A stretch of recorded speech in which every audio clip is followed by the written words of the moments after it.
Well, Commissioner Gabriel, thank you very much indeed for speaking to me.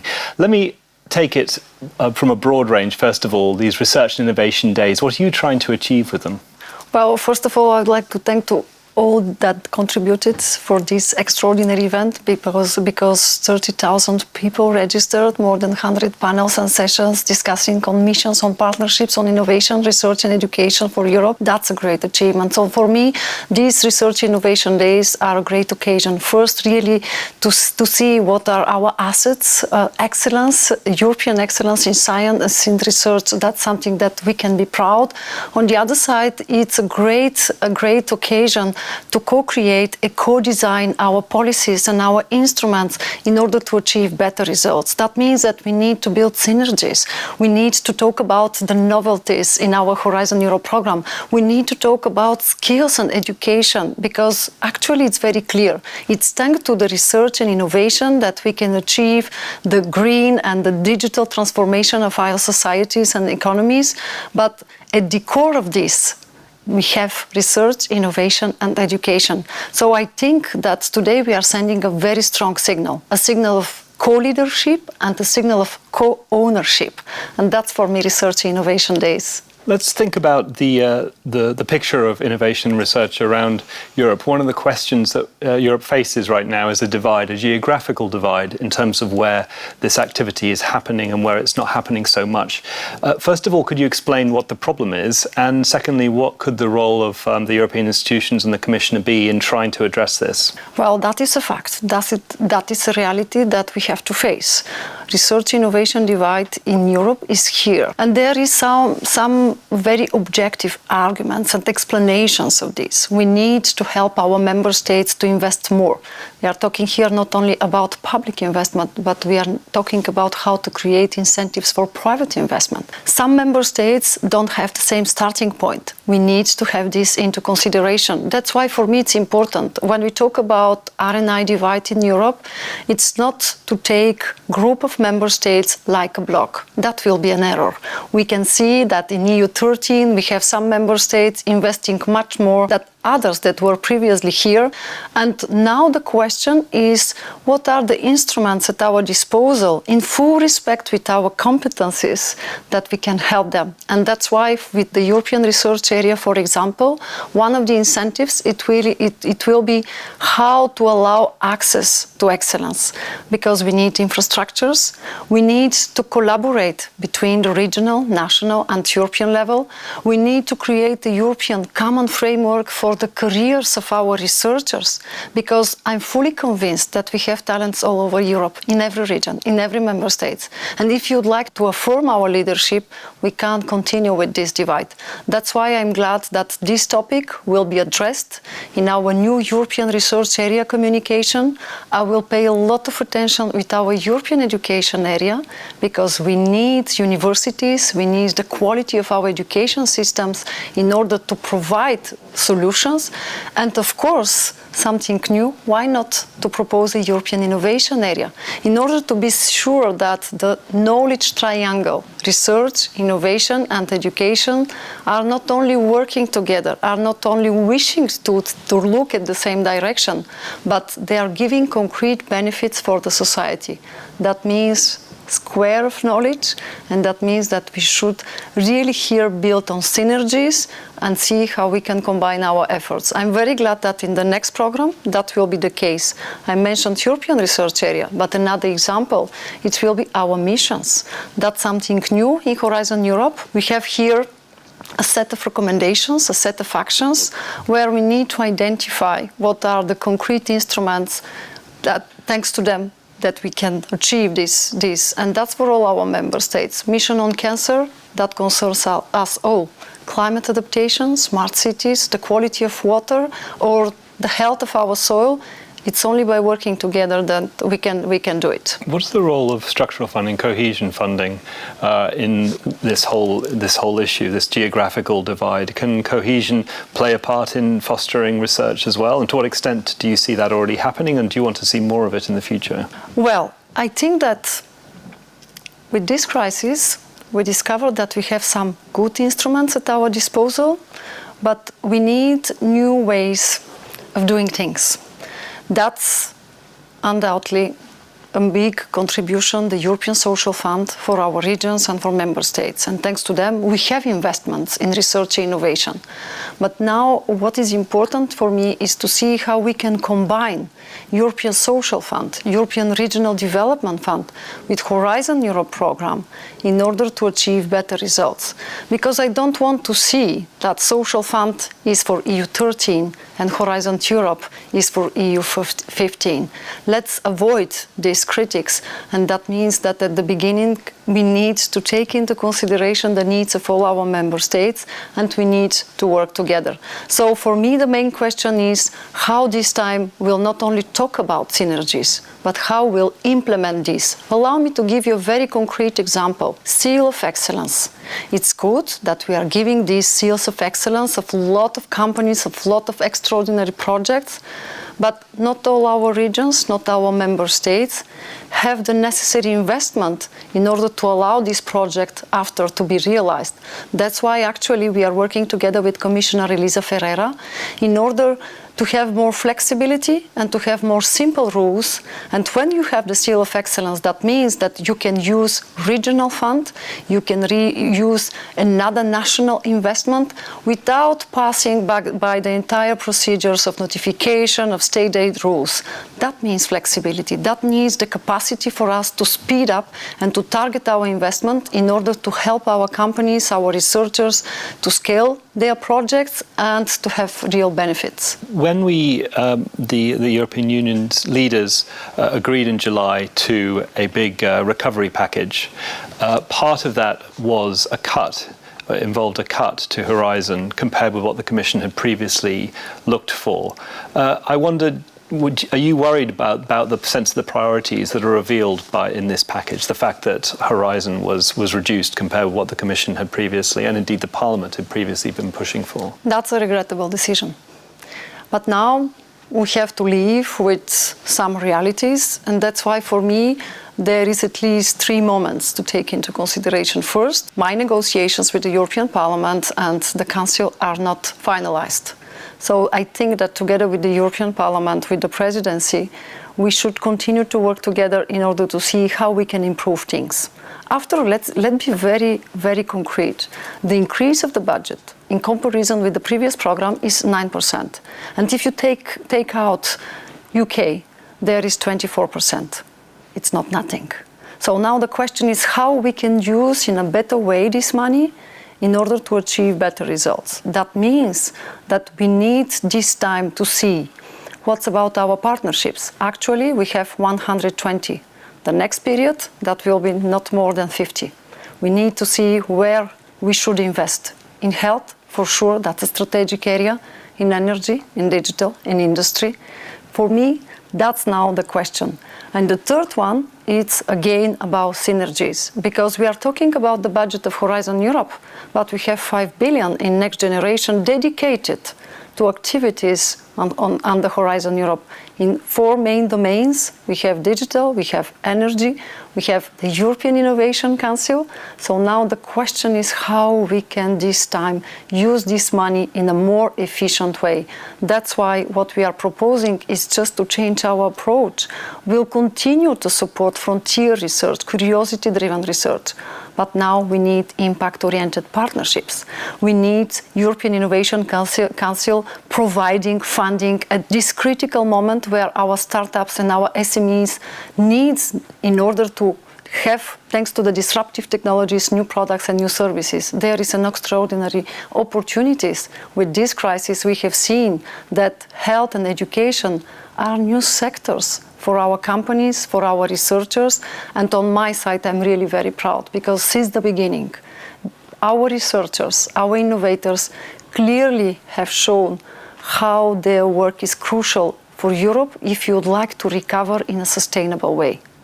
Let me turn to the bigger question facing research in the European Union, research and innovation, and that is that there's obviously a lot of it going on in Europe, to put it mildly, but Europe has struggled to commercialize a lot of this research into unicorn companies, substantial new companies, and then obviously when it comes to the major tech platforms and digital platforms, they're pretty much all US and Chinese companies. What do you think is going wrong in terms of the transmission of that knowledge and learning and research and innovation that's being generated around Europe and turning it into world-class corporate outcomes? Well, first, we must really remind us that Europe is a leader in scientific publication, in scientific results, because we are 7% of the world population, but 20% of the highest level scientific publications are European. Now you are right that we need to do something differently in order to more rapidly translate these excellent scientific results into innovation products and services. And that's why this time I think that we have the right instruments in our hands. First, of course, that's European Innovation Council. What we have seen, even with the first pilot projects, that there is a huge appetite for this kind of funding, where on one side we have instruments dedicated to fund very rapidly from the idea to the product, but this time with huge accent on from the product to creating markets and scaling up thanks to the disruptive technologies. And what we have seen the last few months is that the European Innovation Council managed to help more than 5,000 SMEs and startups in Europe. And when we take one part of them, we can see that they managed to raise more than 4 or 5 billion euros of capital. And I think that it's a good example. Now the question is, what's about the next steps? First, we need to defend the budget for the European Innovation Council. It's 10 billion. I think that it's a base, but definitely we should use this money in a very smart way if you'd like to achieve results. After, to spread the message everywhere, not to have startups only coming from 5-6 countries, but really to give to all our innovators the chance to show up their ideas.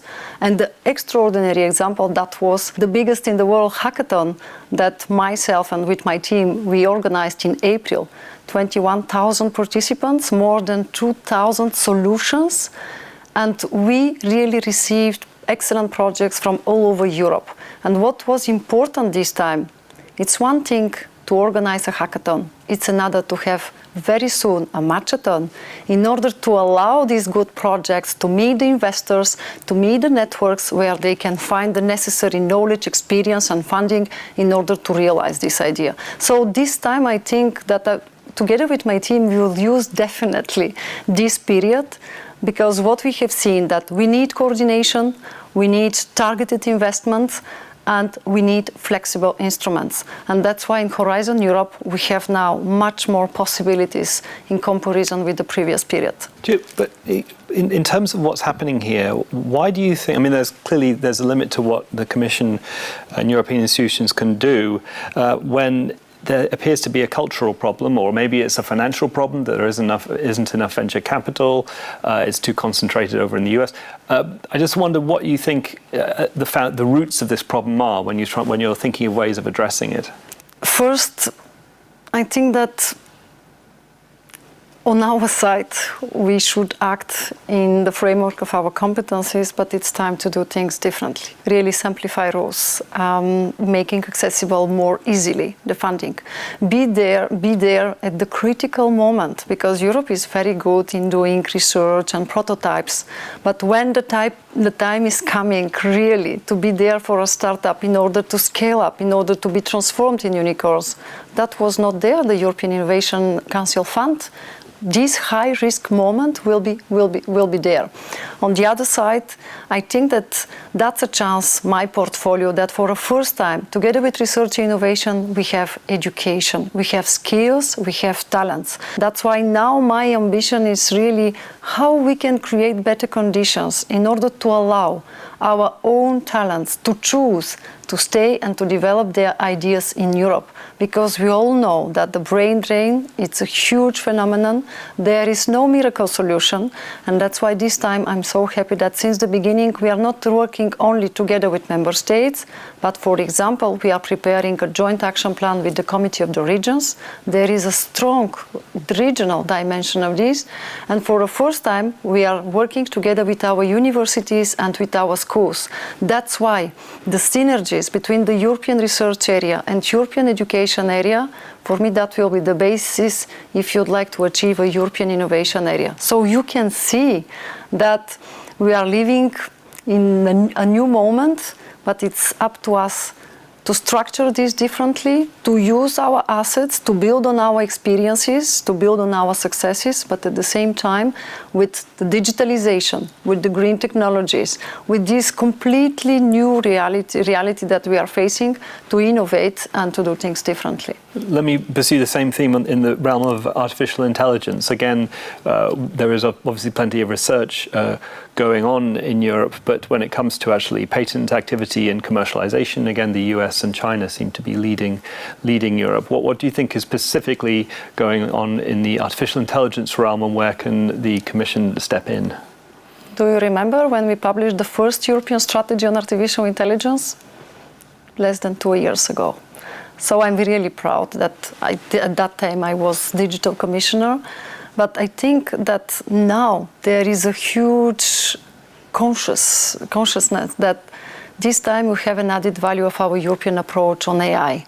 Because first of all, for us, what is important is to preserve the human-centered approach, to have a clear ethical principles and guidelines, and at the same time, yes, for the first time, to see how we can use these scientific results and patents and innovations and to transform them into concrete products. That's why for me, first it's important to work within Horizon Europe program, because I can easily imagine that thanks to our European Research Council, the Frontier Research and Artificial Intelligence, we can use this knowledge in order now to accelerate some of the implementations of our missions, of our partnerships. On the other side, if you take the European Innovation and Technology Institute, they have a program, a digital kick on artificial intelligence. Why not to identify the promising companies and rapidly to allow them to receive funding from the European Innovation Council?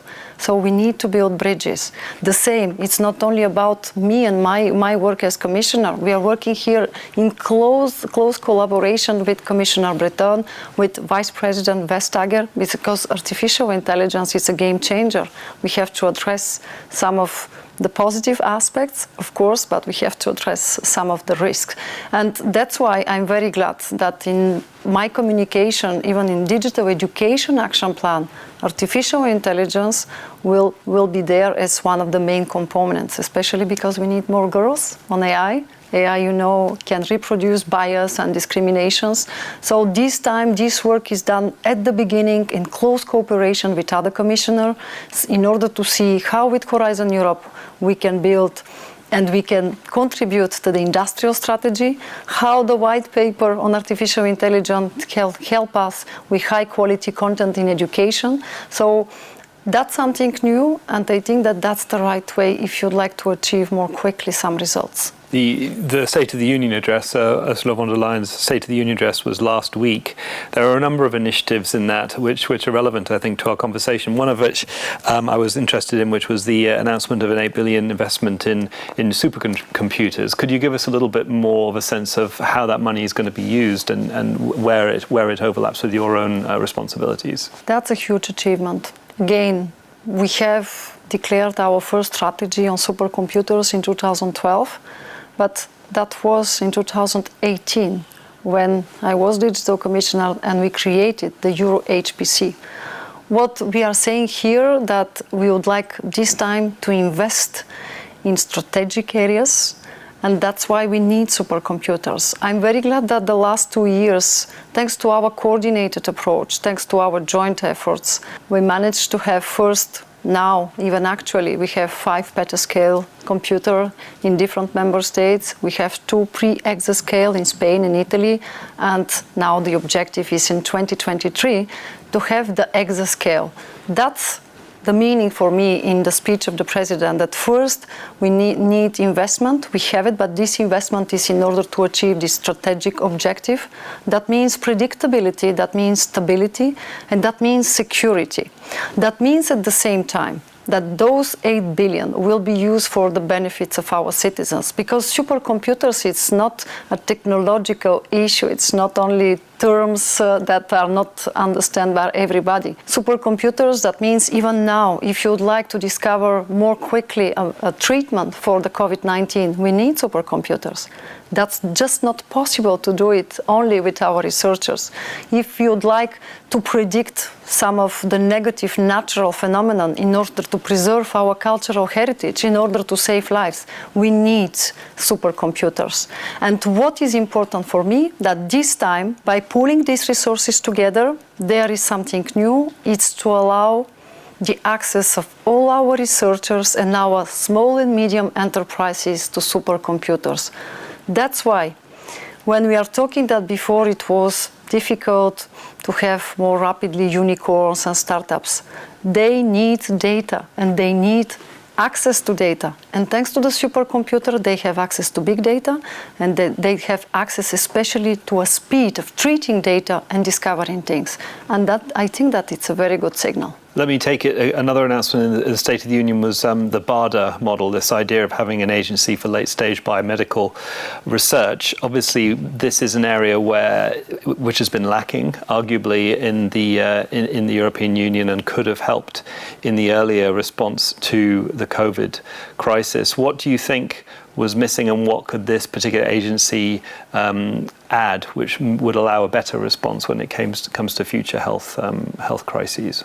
Well, I'm waiting for all the details about this proposal, but I can only welcome this idea, because first, for me, that means that we give visibility to our excellence in research, in biomedical research.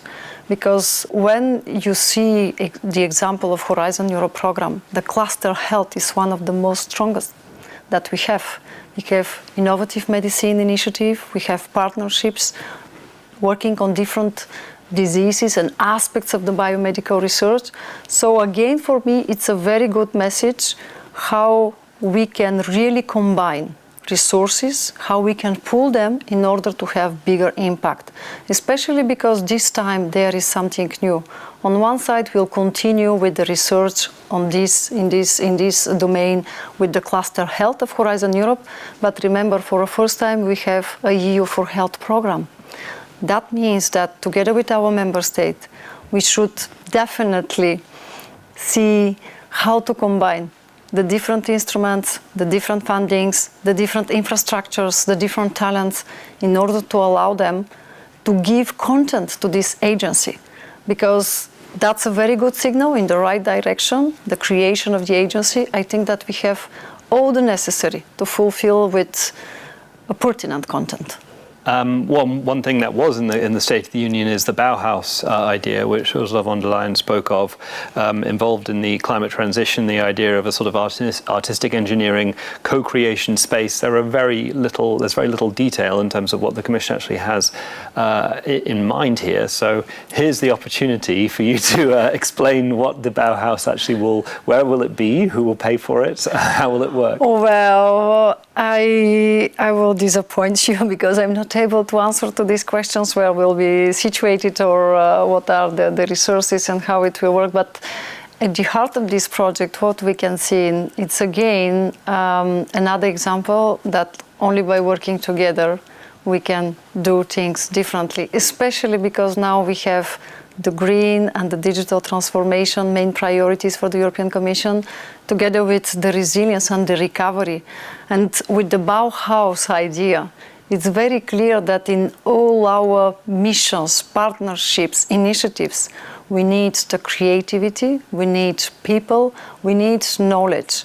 And that's why I can really very easily compare that to something that I already experienced in the month of June.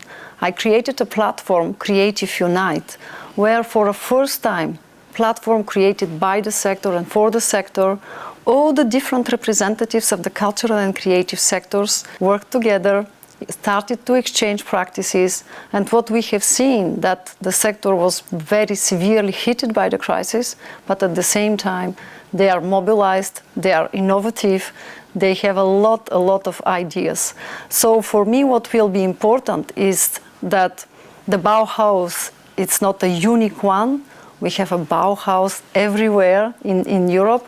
The question it will be to build real networks to allow access for all our creators, just to show us their ideas and to give them a chance to realize them. That's why I think that again with Horizon Europe we have a very good example. It's our missions.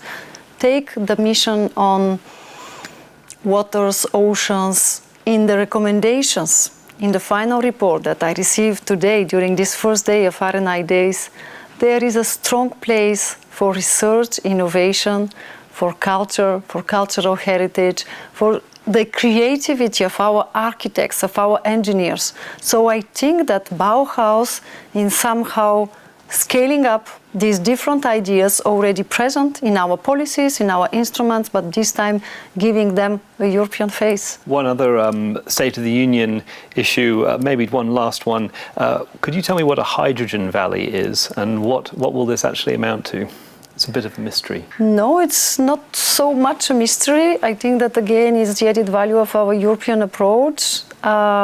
When we affirm that Europe should be a leader in hydrogen, that means again opportunities for all our member states. Because remember, when we published our strategy on hydrogen, that was very clear that we need investments, we need to work on infrastructures, and we need to work for the final price for consumers. So there is a lot of different issues now. And of course that all our member states are not at the same levels. Some of them are more advanced on some of these aspects. Some of them now decided to invest more in order to tackle one of the main elements of this value chain.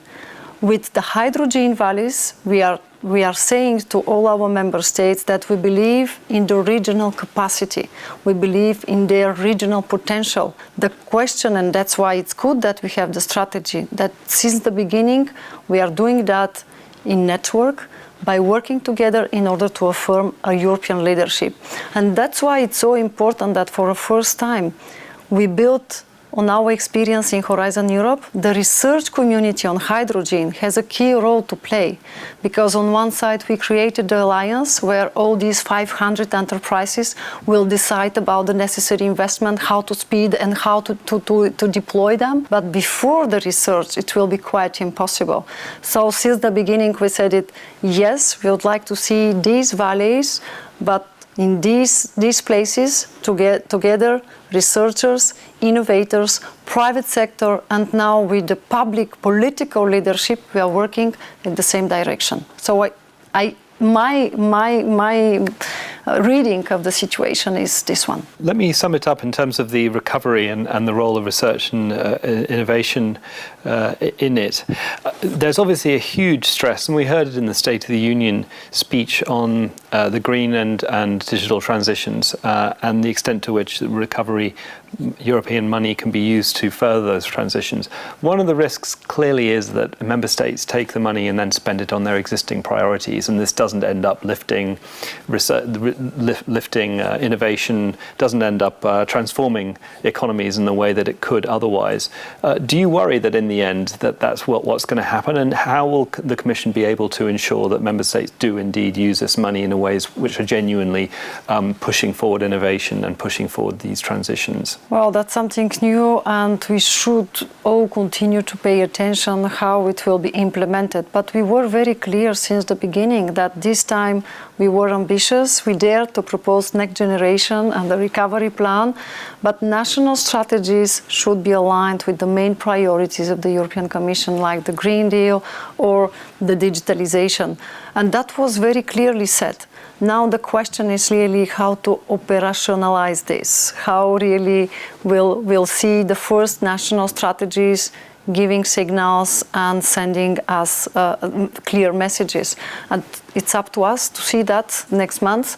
But at the same time, I'm quite encouraged because in my discussions with the ministers of research, innovation and education, with culture too, we all take this moment as an occasion. Okay, we have seen that with the European budget, the increase is not this increase that we all hoped, but at the same time, with national strategies, using the different funds at our disposal, using this extraordinary possibility this time to have more targeted investment, it's up to us not to lose it. And that's the message that I receive, and I hope that next month what I will see, it's really situations where actions and words are forming a whole. Commissioner, thank you very much for talking to me. Thank you.